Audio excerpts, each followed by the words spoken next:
नमस्कार दोस्तों, मैं हूं प्रसन्न मिश्रा और मैंने आपसे आज वादा किया था कि हम आज से शुरू करेंगे प्रीलिम्स 2017 के लिए करंट अफेयर्स की विशेष तैयारी। यानी कि अभी आप तक ने जो कुछ कवर किया वो द हिंदू का दैनिक हिंदी अनुवाद था, जिसमें प्रीलिम्स मेंस हर चीज़ के लिए सारी जानकारियाँ थीं और काफ़ी विस्तार से उसका विश्लेषण किया जाता था। लेकिन अब हम पूरी तरीके से प्रीलिम्स पे फोकस होकर के ही उसकी तैयारी में जुट जाएंगे, ताकि इस बार का प्रीलिम्स निकालने की पूरी कोशिश अपनी तरफ से तो कर ही सकें। ठीक, तो अब इसमें जो मेरा मकसद है वो ये है कि इस प्रीलिम्स में जितनी भी योजनाएं पूछी जा सकती हैं, जो कुछ भी पूछा जा सकता है, समस्त वार्षिक घटनाक्रम से संबंधित, तो उसके बारे में हम चर्चा अवश्य कर लें। तो आपको बता दूं कि बहुत सारी मैगज़ीन्स, बहुत सारे ऐसे बुकलेट्स वगैरह आपको मिले होंगे इंटरनेट में भी और मार्केट में भी मिल रहे हैं। तो उसमें से कौन सा उठाया जाए, कौन सा नहीं उठाया जाए, कई बार प्रश्न रहता है। तो इसमें सबसे पहले मैंने दो कैटेगरीज़ पाई हैं, एक तो है अंग्रेज़ी में, दूसरी है हिंदी में। ठीक, तो हिंदी में मुख्य रूप से अगर इंटरनेट में देखा जाए जिसके PDF उपलब्ध हैं, तो वो या तो घटना चक्र के हैं या कि फिर विज़न के हिंदी वाले मटेरियल हैं। उसके अलावा हिंदी का कोई अन्य मटेरियल मिल नहीं रहा है जिसमें कि काफ़ी विस्तार से इन सारी योजनाओं इत्यादि के बारे में दिया हुआ हो।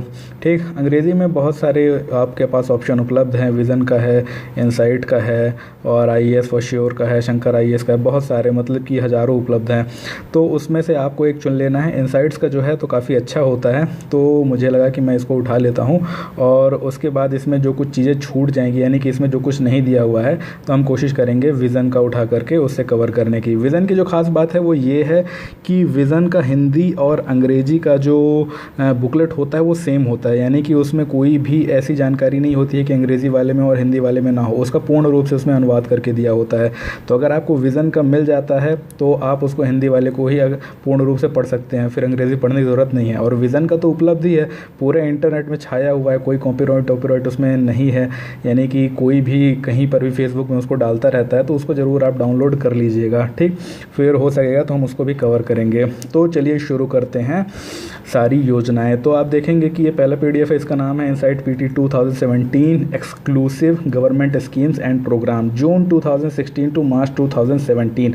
यानी जून 2016 से मार्च 2017 तक की योजनाओं को इन्होंने यहाँ पर कवर किया हुआ है।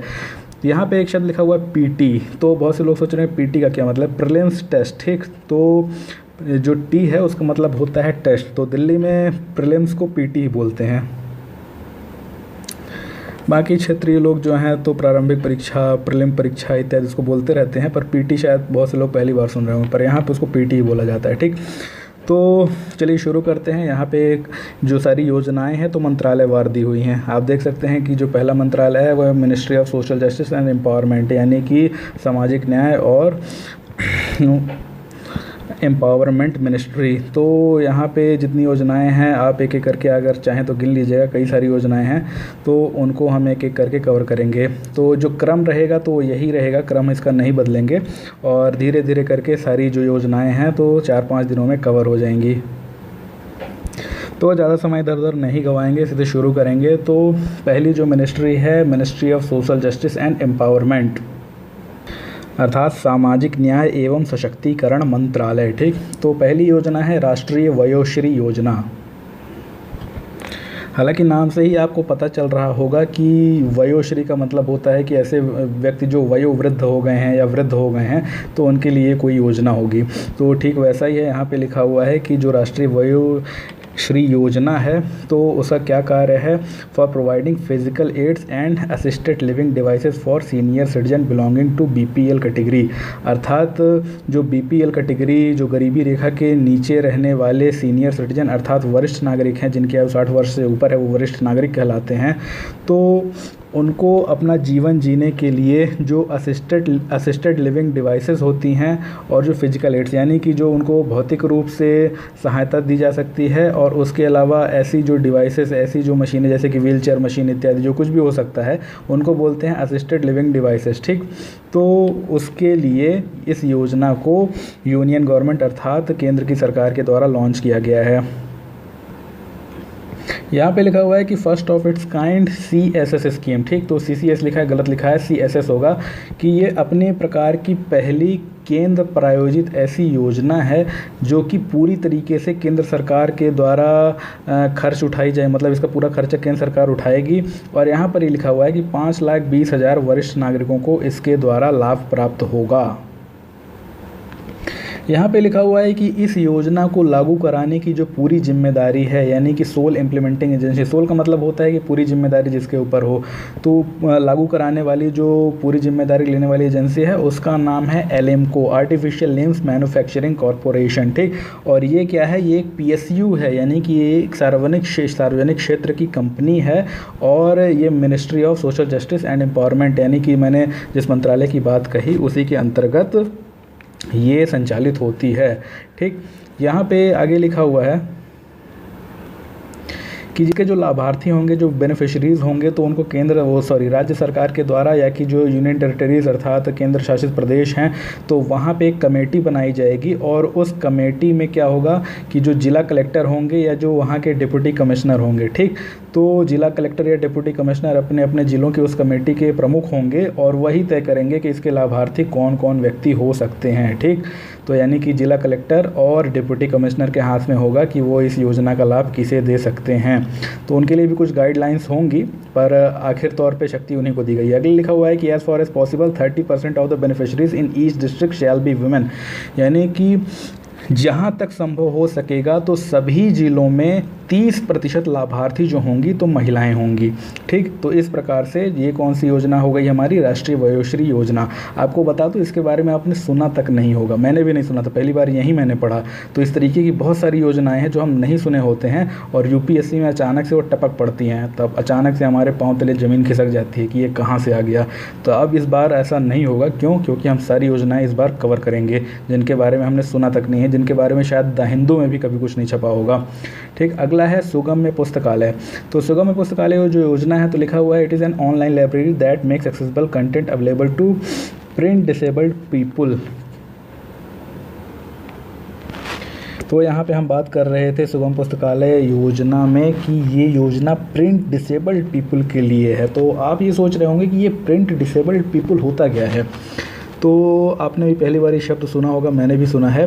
प्रिंट डिसेबल्ड पीपल का अर्थ ये होता है कि ऐसे लोग जो कि प्रिंट की हुई चीज़ों को नहीं पढ़ सकते हैं, जैसे कि किताब में जो कुछ भी प्रिंट है वो उससे नहीं सीख सकते हैं।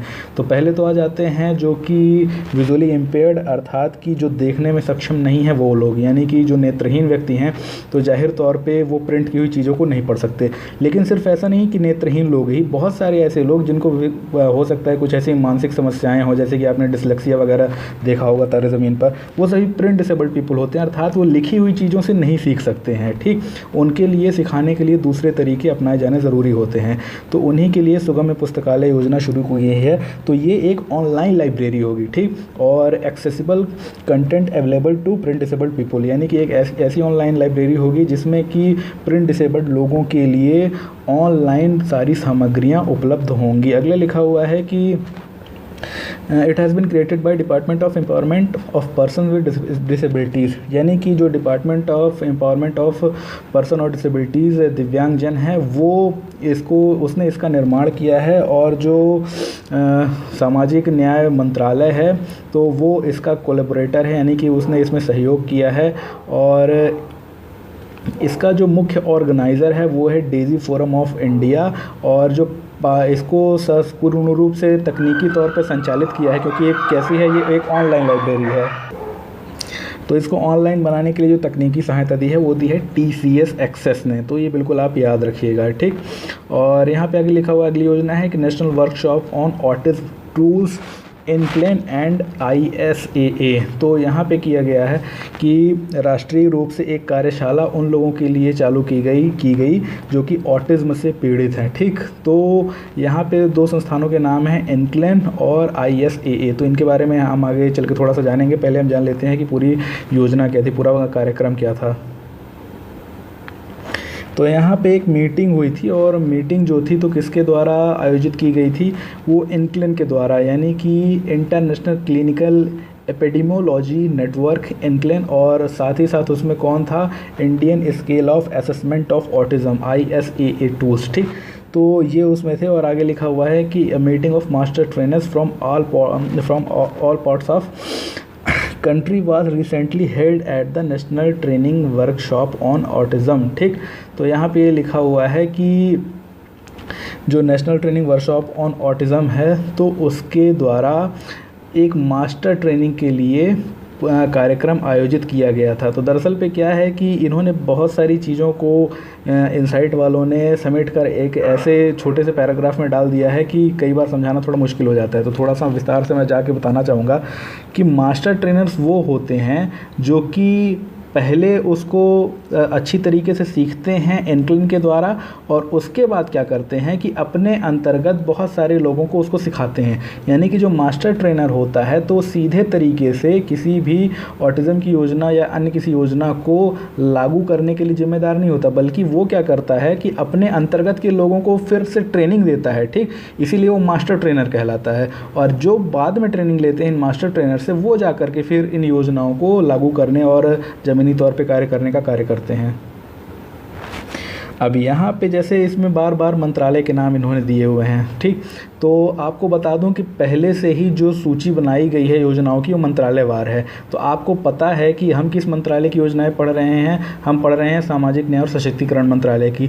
तो जितनी भी योजनाएं हैं तो उसमें यही मंत्रालय आएगा, बाहर का तो कोई आएगा नहीं। तो मैं अब इसको बार बार नहीं बताऊँगा किस मंत्रालय की योजना है। क्यों? क्योंकि आपको पता ही है जब अगला मंत्रालय शुरू होगा तो उसके पहले हम देख लेंगे कि उस कौन सा मंत्रालय है, फिर उसकी योजनाएं जब हम पढ़ेंगे तो उसमें नाम नहीं बताया जाएगा बार बार कि कौन सा मंत्रालय है। ठीक, इससे क्या है कि चीज़ें जल्दी जल्दी होंगी और बार बार कन्फ्यूज़न नहीं होगा।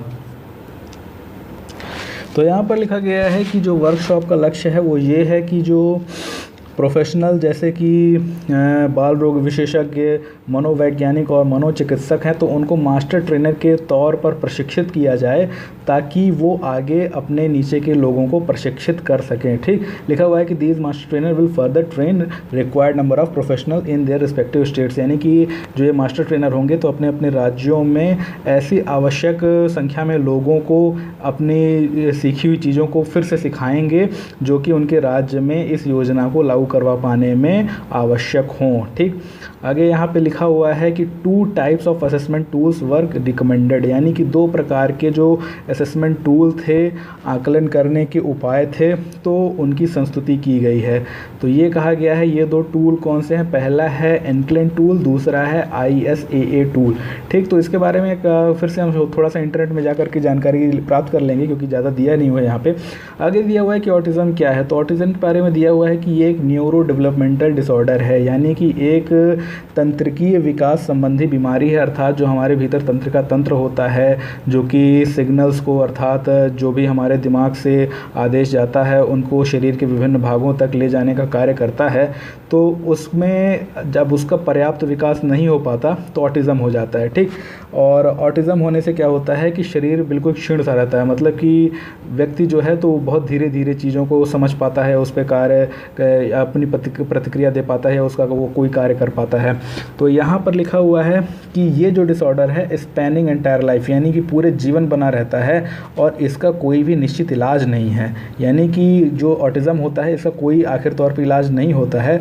ऑटिज़म का सिर्फ ज़्यादा से ज़्यादा यही किया जा सकता है कि अगर बहुत शुरुआती दौर में जब बच्चा है कोई और उसमें ऑटिज़म है और पता लगा लिया जाए तो कुछ विशेष प्रकार की थेरेपी दे करके उससे थोड़ा सा निजात पाई जा सकती है, लेकिन उससे पूरी तरीके से निजात पाना संभव नहीं है, कोई उसकी दवा नहीं बनी है अभी तक।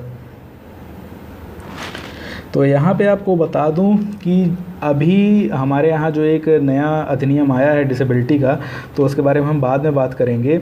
लेकिन सन 2001 में क्या किया गया था कि ऑटिज़म को डिसेबिलिटी अर्थात अपंगता घोषित किया गया था। अब आप सोचिए कि 2001 के पहले तक इसको अपंगता भी नहीं माना गया था, अर्थात कोई व्यक्ति जिसे ऑटिज़म है तो उसको अपंगों को मिलने वाली यानी दिव्यांगों को मिलने वाली योजनाओं का लाभ भी नहीं मिलता था। अब मिलेगा, मतलब 2001 के बाद मिलने लगा था।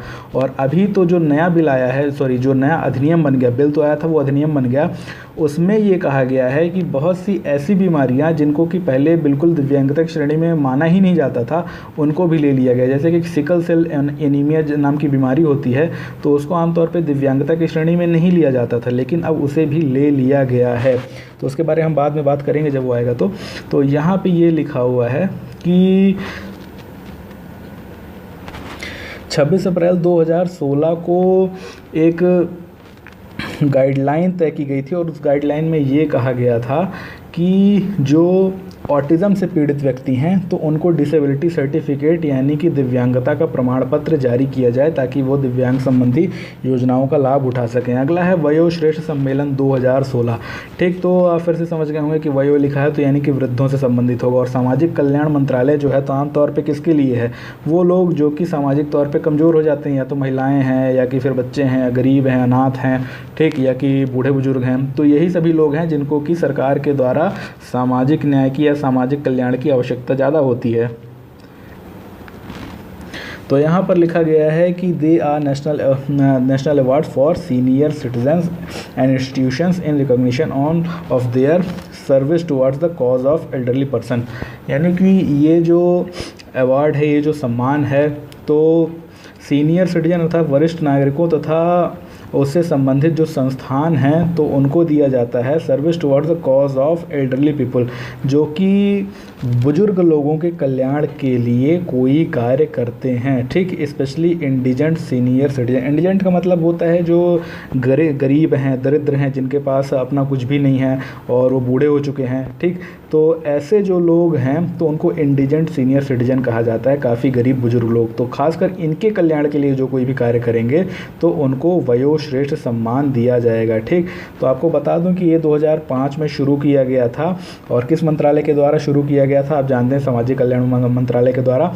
और 2013 में इसको राष्ट्रीय दर्जा प्रदान कर दिया गया, यानी कि 2013 से ये एक राष्ट्रीय पुरस्कार बन गया। और ये कब दिया जाता है? ये 1 अक्टूबर को दिया जाता है। ठीक, और क्यों दिया जाता है? क्योंकि यही वो तारीख है जब यूएन जनरल असेंबली जो है, यानी कि संयुक्त राष्ट्र की महासभा है, तो उसने इसी तारीख के दिन 1999 को international year of older person यानी कि बुजुर्ग व्यक्तियों का अंतर्राष्ट्रीय वर्ष घोषित किया था। इसीलिए उस दिन की याद में 1 अक्टूबर को ये अवार्ड दिया जाता है। अब हम आ जाते हैं मिनिस्ट्री ऑफ पावर यानी कि विद्युत मंत्रालय अथवा ऊर्जा मंत्रालय की ओर। ठीक, तो अब जितनी भी योजनाएं नीचे हैं तो सारी ऊर्जा मंत्रालय से ही संबंधित होंगी। तो बार बार आपको सुनने की ज़रूरत नहीं है, यानी कि मुझे बताने की ज़रूरत नहीं है कि ये ऊर्जा मंत्रालय की योजना है। ठीक, तो पहली योजना जो है तो उज्ज्वल डिस्कॉम एश्योरेंस योजना उदय, तो बहुत सुना होगा आपने इसके बारे में। तो सबसे पहले तो आपके लिए जानना ये आवश्यक है कि डिस्कॉम क्या होता है। डिस्कॉम का सीधा मतलब होता है डिस्ट्रीब्यूशन कंपनीज अर्थात वितरण कंपनियां। तो आपको बता दूं कि जो भी कंपनियां आमतौर पे बिजली बनाती हैं तो ज़रूरी नहीं है कि वो बेचें। ठीक, और ज़्यादातर तो ऐसा नहीं करती। बिजली बना करके वो क्या करते हैं, डिस्कॉम कंपनियों को बिजली दे देती हैं। बेचने का जो सारा काम होता है, उसको वितरित करने का, लोगों तक पहुँचाने का, बाज़ारों तक पहुँचाने का, फैक्ट्रियों तक पहुँचाने का, उसका काम डिस्कॉम कंपनी का होता है। ठीक, जैसे एनटीपीसी है। एनटीपीसी क्या करता है, वो कोयला जलाता है, बिजली बनाता है। ठीक, उसके बाद एनटीपीसी को कोई लेना देना नहीं है कि वो बिजली कहाँ जा रही है। क्यों? एनटीपीसी अपनी जो बिजली है या तो सरकारी डिस्कॉम कंपनियों को या तो प्राइवेट डिस्कॉम कंपनियों को बेच देता है। उसके बाद एनटीपीसी को लेना देना नहीं होता है कि वो क्या करते हैं, वो बेच करके अपना पैसा ले लेता है। अब डिस्कॉम कंपनियों पे होता है कि वो उस बिजली को अब किसे आगे वितरित करेंगी। ठीक, तो जो सरकारी डिस्कॉम कंपनियां होती हैं, जैसे कि जो राज्य विद्युत निगम वगैरह होते हैं, तो आपने देखा होगा कि वो अक्सर बहुत भयंकर घाटे में होते हैं। क्यों? क्योंकि बिजली चोरी बहुत ज़्यादा होती है। लोग अपने मीटर जो होते हैं तो कई बार वो गलत तरीके से कनेक्शन लेके मीटर बंद करवा लेते हैं, बिजली चलती रहती है। बहुत सी ऐसी घटनाएँ होती हैं। ठीक, और ऐसी जो घटनाएँ होती हैं उससे बहुत भयंकर घाटा लगता है डिस्कॉम कंपनियों को, खासकर जो सरकारी डिस्कॉम कंपनियाँ हैं। तो इसकी वजह से क्या हुआ कि इन डिस्कॉम कंपनियों को चलाने के लिए ही इतना ज़्यादा लोन लेना पड़ा इन कंपनियों को कि धीरे धीरे ये कर्ज से इतने ग्रस्त हो गए कि ऐसा लगा कि अब ये बंद ही हो जाएंगी कंपनियां। तब एक नई स्कीम चलाई गई उदय नाम की। क्यों? ताकि इन कंपनियों का जो कर्जा है तो उसको सरकार अपने ऊपर ले ले और ये जो कंपनियां हैं अपने उस कर्जे के बोझ से मुक्त होकर के फिर से काम करने के योग्य बन सकें। ठीक, ताकि इनके सिर से जो कर्ज का बोझ है वो उतर जाए। तो यही पूरी योजना थी उदय। उदय में ये कहा गया है कि जो स्टेट गवर्नमेंट्स होंगी यानी कि जो राज्य की सरकारें होंगी, तो डिस्कॉम कंपनियों द्वारा जितना भी कर्जा लिया गया है तो उसका 75% वो अपने सिर पे ले लेंगी, अपने ऊपर ले लेंगी, और उसके बदले में वो सोवरीन बॉन्ड जारी करेंगी ताकि उन लोगों को पैसा चुकाया जा सके जिनसे कि ये कर्जा लिया गया था। अगला ये कहा गया है कि 75% तो सरकार, राज्य की सरकार उठा लेंगी, लेकिन जो 25% का कर्जा है तो वो इन डिस्कॉम कंपनियों को खुद से उठाना होगा, और इसके लिए वो डिस्कॉम कंपनियां अपने खुद के जो बॉन्ड हैं तो वो जारी करेंगी। ठीक, और आगे ये लिखा गया है कि जो उदय है तो इस बात की परिकल्पना के साथ लॉन्च किया गया है कि ये एक परमानेंट रेजोल्यूशन अर्थात स्थायी समाधान होगा बिजली क्षेत्र से संबंधित पुरानी सभी समस्याओं का, और साथ ही साथ जो भविष्य में समस्याएं आने वाली हैं उनका भी। ठीक, तो पुरानी का तो हो जाएगा पर भविष्य का क्या होगा उसके बारे में नहीं जानते, लेकिन ऐसा सरकार का मानना है, इसलिए शब्द उपयोग किया गया है एनविसेज। एनविसेज का मतलब ये है कि ऐसा मानना है। तो यहाँ पे ये कहा गया है कि इसकी विशेषताएं क्या हैं, तो विशेषताएं ये थी कि इसने जब सारा कर्जा, राज्य सरकार ने 75% कर्जा अपने ऊपर ले लिया, तो जो ब्याज थी अब वो केवल 25% के कर्जे पर ही आगे डिस्कॉम कंपनियों को उनको देनी पड़ेगी जिनसे उन्होंने कर्जा लिया है। ठीक, क्योंकि अब जो 75% का जो ब्याज है तो वो कौन देगी, वो सरकार देगी, या तो पूरा पैसा चुकाएगी या तो उसके ऊपर जो ब्याज बनती रहेगी वो उसको देगी। तो इससे जो डिस्कॉम कंपनियाँ हैं तो उनके ऊपर जो बोझ है वो कम होगा। अगला यहाँ पे लिखा हुआ है कि demand side intervention in UDAY such as usages of energy efficient LED bulb agriculture, यानी कि जो सब कुछ लिखा हुआ है ये कहा गया है कि अगर उदय स्कीम को सफल बनाना है तो उसके लिए ये भी आवश्यक है कि जो ऊर्जा दक्ष चीज़ें हैं जैसे कि LED बल्ब जो कि बहुत कम वाट में ही बहुत ज़्यादा प्रकाश देते हैं, और ऐसे एग्रीकल्चरल पंप जो हैं, कृषि पंप जो हैं जो कि कम बिजली खाते हैं, फ़ैन हैं, एयर कंडीशनर हैं, ये जो सारी चीज़ें हैं तो अगर ये ऊर्जा दक्ष हों अर्थात कम बिजली खा करके ज़्यादा अच्छी परफॉर्मेंस देने वाली हों तो इनका ज़्यादा उपयोग किया जाना चाहिए, तभी जा कर के क्या होगा कि जो डिस्कॉम कंपनियां हैं तो इनको उस घाटे से उबारा जा सकेगा। ठीक, अगला जो है वो ये है कि Unnat Jyoti by affordable LEDs for all Ujala scheme. Ujala scheme के बारे में भी आपने काफ़ी ज़्यादा सुना होगा। तो प्रधानमंत्री नरेंद्र मोदी ने 1 मई 2015 को उजाला स्कीम लॉन्च की थी, और ध्यान रखिएगा कि एक बचत लैंप योजना पहले चला करती थी, उसको ये हटा करके बनाई गई थी। ठीक, तो यहाँ पर लिखा हुआ है रिप्लेसिंग बचत लैंप योजना, तो ये भी आपको जानना है कि बचत लैंप योजना हटा करके बनाई गई थी। ऐसा बिल्कुल कई बार बन जाता है स्टेटमेंट। अब आपको ये तो पता है कि उजाला ये लॉन्च की गई, पर नहीं पता होता कि क्या ये बचत लैंप योजना के स्थान पे आई थी या कि एक बिल्कुल स्वतंत्र रूप से योजना थी। ठीक, तो अगर आपको नहीं पता है तो सब कुछ जानते हुए भी हो सकता है आप इस सवाल को गलत कर दें, तो बचत लैंप योजना आप याद रखिएगा। अगला लिखा हुआ है कि स्कीम का जो लक्ष्य था, ऑब्जेक्टिव था, वो था प्रमोट इफ़िशिएंट लाइटिंग, यानी कि दक्ष रूप से लाइटिंग प्रदान करना, प्रकाश प्रदान करना, enhance awareness on using efficient equipment which reduce electricity bills and help prevent preserve environment. इसका ये मकसद था कि लोगों के बीच इस बात की जागरूकता फैलाई जाए कि जो ऊर्जा दक्ष यानी कि इफ़िशिएंट इक्विपमेंट हैं उनको इस्तेमाल किया जाए उन बल्बों की बजाय जो कि बहुत ज़्यादा बिजली खाते हैं, जैसे कि जो पुराने वाले बल्ब आते थे, ठीक, जो पीले वाले बल्ब आते थे बहुत बिजली खाते थे। इससे क्या होगा कि जब आप इनकी जगह पे LED का इस्तेमाल करेंगे तो बिजली का बिल भी बहुत कम हो जाएगा, साथ ही साथ जो हमारा पर्यावरण है वो भी काफ़ी ज़्यादा स्वच्छ रहेगा। क्यों? क्योंकि जब हम 100 वाट की बजाय उतना ही प्रकाश 10 वाट के बल्ब से प्राप्त करेंगे तो क्या होगा, जो 90 वाट बिजली बचेगी तो उसके लिए हमें कम कोयला जलाना पड़ेगा। कम कोयला जलेगा तो हमारा एनवायरनमेंट भी उससे सुरक्षित रहेगा। जो अगला दिया हुआ है कि एनर्जी इफिशियंसी सर्विस लिमिटेड जो होगी तो उसके ऊपर इसको लागू कराने की जिम्मेदारी है। ठीक, और ये जो एनर्जी इफिशियंसी सर्विसेज लिमिटेड है तो ये एक PSU है, सार्वजनिक क्षेत्र की कंपनी है जो कि यूनियन मिनिस्ट्री ऑफ पावर के अंतर्गत कार्य करती है। ठीक, ये इतना महत्वपूर्ण है कि ये एक स्टेटमेंट जरूर आएगा अगर वो उजाला से संबंधित कोई प्रश्न पूछते हैं तो। ठीक, उजाला से संबंधित प्रश्न में EESL का आना एकदम अनिवार्य है।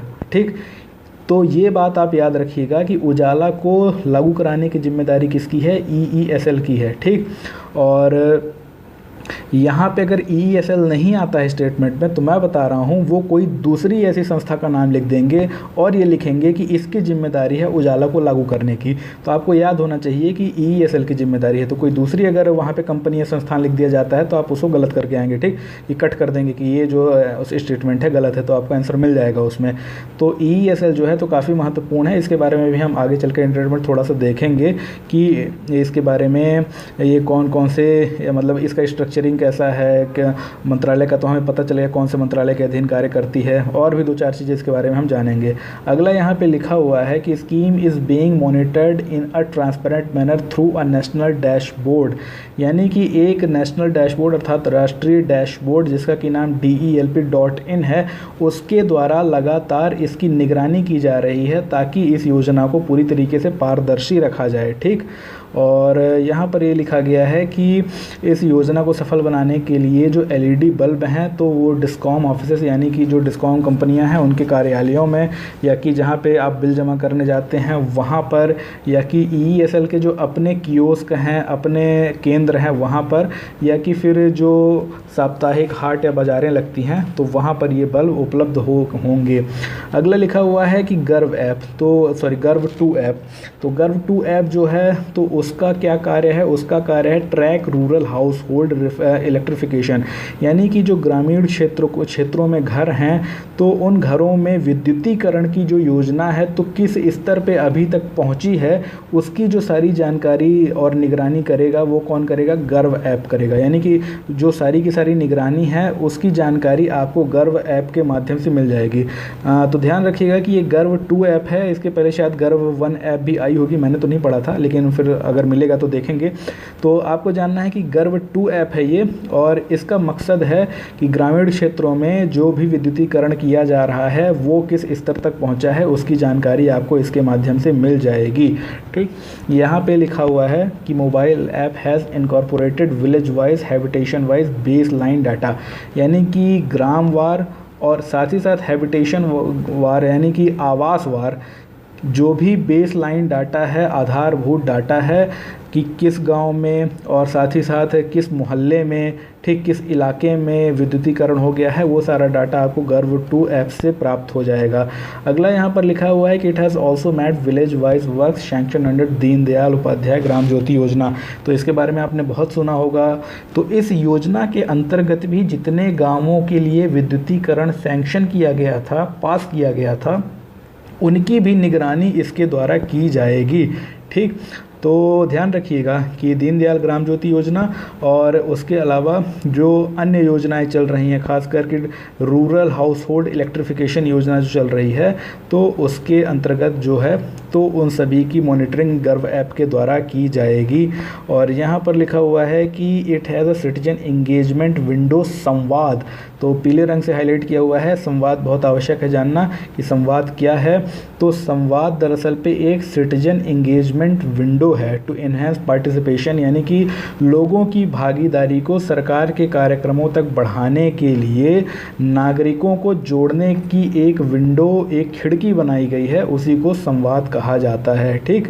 तो संवाद के बारे में ध्यान रखिएगा कि संवाद और गर्व ऐप में संबंध है, अर्थात लोगों की भागीदारी बढ़ाने के लिए संवाद का स्थापना किया गया है। अगला है कोल मित्र, ठीक। कोल मित्र क्या है, एक वेब पोर्टल है for allowing flexibility in utilisation of domestic coal, अर्थात घरेलू तौर पे कोयले का उपयोग करने के लिए जो अभी परमिशन दी जाती है, अनुमति दी जाती है, तो उस अनुमति में थोड़ा सा फ्लेक्सिबिलिटी लाने के लिए, उसमें थोड़ा सा लचीलापन लाने के लिए कोल मित्र योजना बनाई गई है।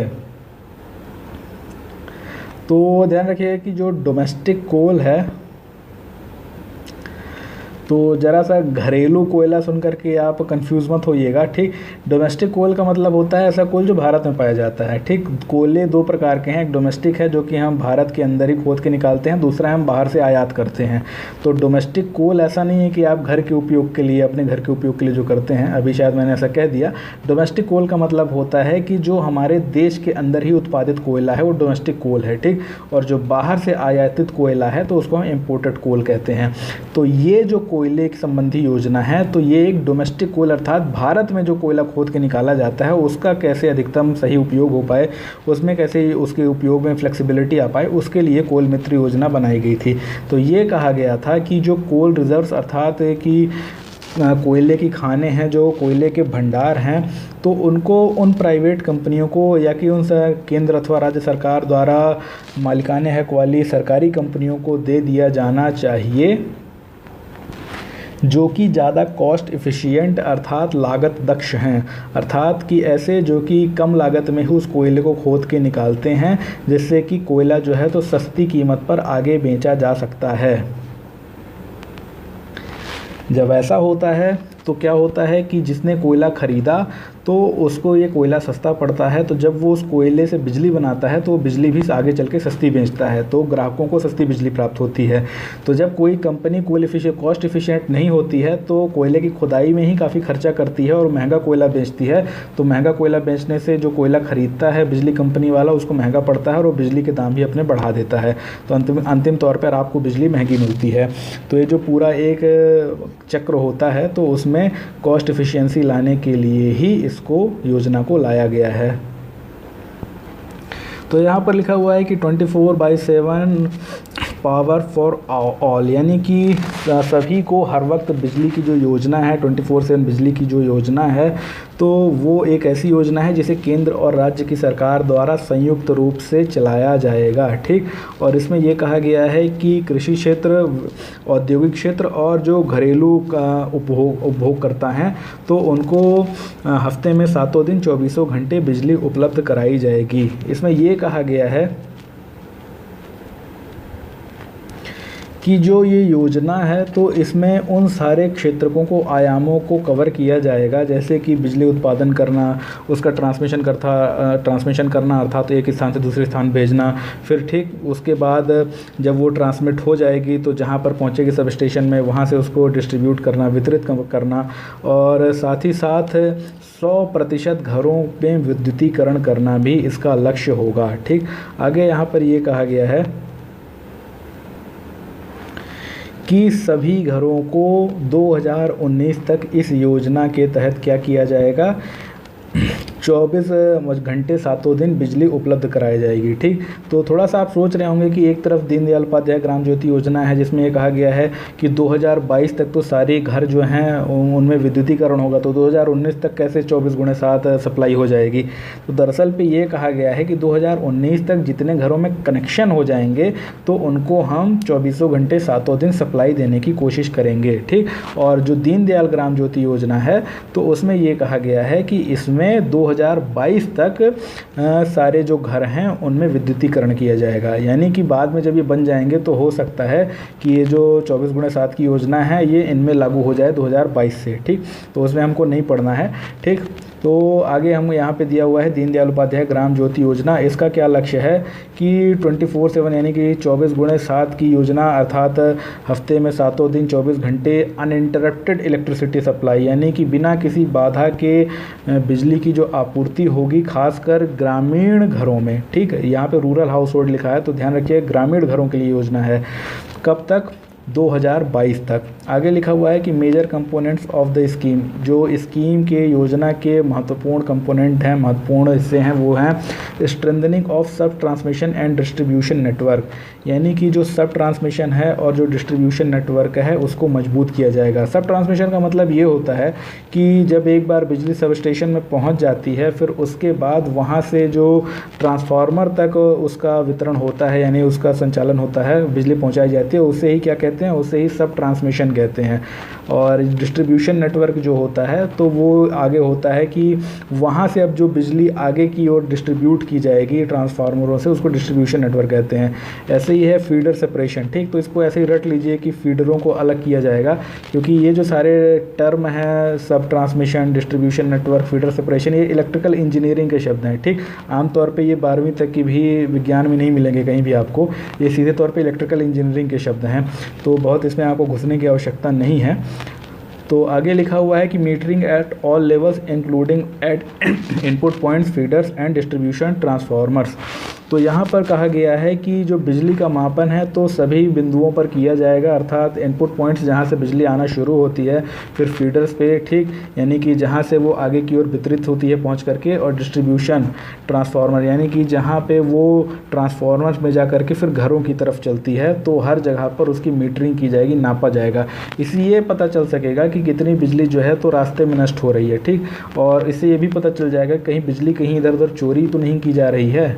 तो आगे लिखा हुआ है कि it also seeks the standard micro grid and off grid distribution network of the rural electrification, यानी कि जो छोटी ग्रिडें हैं और जो ग्रिडों से अलग डिस्ट्रीब्यूशन नेटवर्क हैं, यानी कि आपको पता होगा कि एक पूरी विशाल नेशनल ग्रिड बनी हुई है, तो जो ऐसे ग्रिड्स हैं जो नेशनल ग्रिड से नहीं जुड़े हुए हैं वो माइक्रो ग्रिड या कि ऑफ ग्रिड कहलाते हैं। तो ग्रामीण क्षेत्रों में वहाँ तक भी बिजली पहुँचाने के लिए भी जो कार्यक्रम है उसको मजबूत बनाने का इसका लक्ष्य होगा। और जो एक पुरानी योजना थी राजीव गांधी ग्रामीण विद्युतीकरण योजना, उसके स्थान पे इसको लाया गया है, ठीक, तो ये भी आपको याद रखना है। अगला है Ujala scheme Unnat Jyoti by affordable LED for all, तो शायद हम इस पर बात कर चुके हैं पहले ही। तो ये स्कीम तो हम अभी बात किए थे 5 मिनट पहले, और ये फिर से इन्होंने दे दी है, खाली एक नया पॉइंट जोड़ दिया है इन्होंने यहाँ पे कि इसमें क्या किया जाएगा कि एलईडी बल्बों के जितने भी दाम बाहर मार्केट में मिलते हैं उससे सिर्फ 40% कीमत पे सरकार के द्वारा एलईडी बल्ब इस योजना के तहत उपलब्ध कराए जाएंगे, ठीक। बाकी जो है तो इसके बारे में हम ऊपर पढ़ चुके हैं, अगर आप देखना चाहें तो ये यहाँ पर है जो दूसरी नंबर की स्कीम है उजाला, तो इसके बारे में हमने अभी जानकारी ली। तो अभी जो वीडियो है तो ये पहला पार्ट है, इसके आगे की जो बाकी के मंत्रालय हैं तो हम अगली बार से वहाँ से शुरू करेंगे, ठीक। तो अगला जो मंत्रालय होगा हमारा वो होगा ministry of fiscal development and entrepreneurship, अर्थात कि कौशल विकास और उद्यमिता मंत्रालय MSDE, इसके बारे में कल हम चर्चा करेंगे। तो आज पहला वीडियो था तो थोड़ा सा लंबा इसलिए हो गया क्योंकि अभी इतनी आदत नहीं है मेरी ऐसे वीडियोस बनाने की। अब द हिंदू वगैरह में जल्दी बना लेता था क्योंकि उसकी आदत पड़ गई थी, अभी ये पहली बार कर रहा हूँ तो इतनी आदत नहीं है। धीरे धीरे ये भी पूरे मेरे आ जाएगा, कार्यक्रम में आ जाएगा, जब फ्लो में आ जाएगा तो फिर वीडियोज़ भी जल्दी बनेंगी और मेरे लिए भी बनाना आसान हो जाएगा, ठीक। तो कल फिर से मिलेंगे, तब तक के लिए धन्यवाद, शुभ रात्रि, जय हिंद। तो कमेंट बिल्कुल डालना मत भूलिएगा, आप कमेंट ज़रूर कीजिएगा कि आपको कैसा लगा, क्या क्या आप इसमें सुधार चाहते हैं, क्योंकि मैं भी जानता हूँ मैं पहली बार बना रहा हूँ इसके लिए वीडियोस, तो कुछ हो सकता है कमियाँ रह गई हों, ठीक। तो ज़रूर बताइएगा कि कैसा रहा, ठीक। आपका फीडबैक जो है तो काफ़ी आवश्यक रहेगा मेरे लिए। तो ठीक है, कल फिर से मिलेंगे, धन्यवाद।